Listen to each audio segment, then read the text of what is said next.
La fermeture de l'ambassade du Gabon au Togo, au prétexte semi-officiel de travaux de réfection mais en réalité pour non-paiement de factures d'électricité, relance des interrogations récurrentes sur une certaine clochardisation de la diplomatie gabonaise, pourtant un domaine réservé du chef de l'État.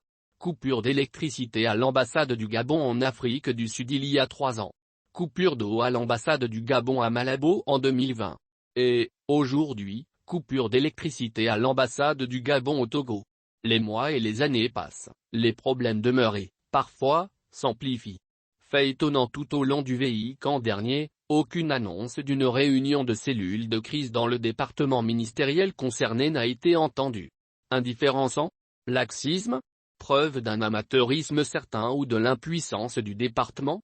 Ou les quatre à la fois? Pour rappel, la dette du Gabon dans l'ensemble de ses représentations diplomatiques à l'étranger s'élevait, il y a 2 ans, à près de 11,8 milliards de francs.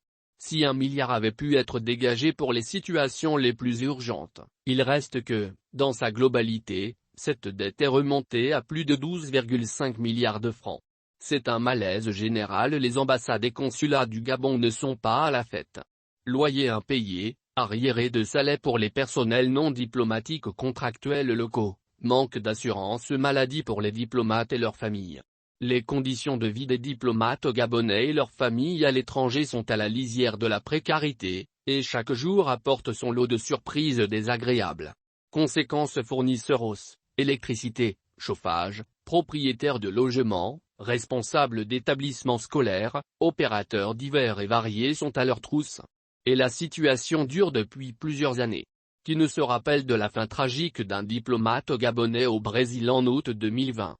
Faute d'assurance maladie, le numéro 2 de cette mission diplomatique, Philippe Marcialieno, premier conseiller, mourut dans une clinique low-cost, ne pouvant se faire traiter dans l'un des principaux centres hospitaliers de la capitale brésilienne dont les coûts sont bien souvent élevés. Cette situation et toutes ses conséquences dramatiques n'ont pas provoqué une prise de conscience chez les autorités compétentes. Emmanuel Issozngondé, Pacome Moubelet Boubeya, Régis Imongo, Alain-Claude Bilibs, pour ne citer que ceux-là, et aujourd'hui Michael Moussa Adamo ne sont pas parvenus à obtenir des crédits pour résoudre ces problèmes qui minent l'image de la diplomatie gabonaise. Ont-ils seulement demandé ces crédits? Personne ne saurait en douter. Les services centraux connus pour leur négligence dans le traitement des dossiers ont-ils seulement tout mis en œuvre pour une résolution de ces problèmes, ou ne se sont-ils pas découragés au premier accroc? Résultat des courses, l'ambassade du Gabon au Togo se retrouve fermée depuis la fin de la semaine dernière pour n'avoir pas pu procéder au paiement de sa facture d'électricité. On avait pourtant cru qu'un tel incident ne se produirait plus.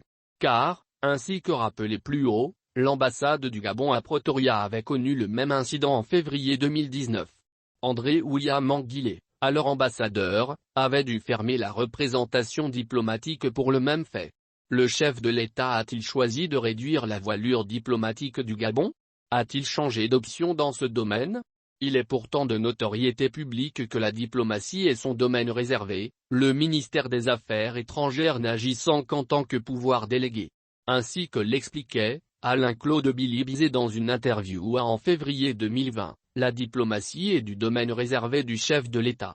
C'est lui qui en fixe les lignes, la doctrine, et le ministère la met en œuvre. Même si en tant que ministère, nous avons une capacité de proposition, à lui remonter les informations qui nous viennent, à la fois de nos missions diplomatiques, mais également des missions diplomatiques accréditées dans notre pays.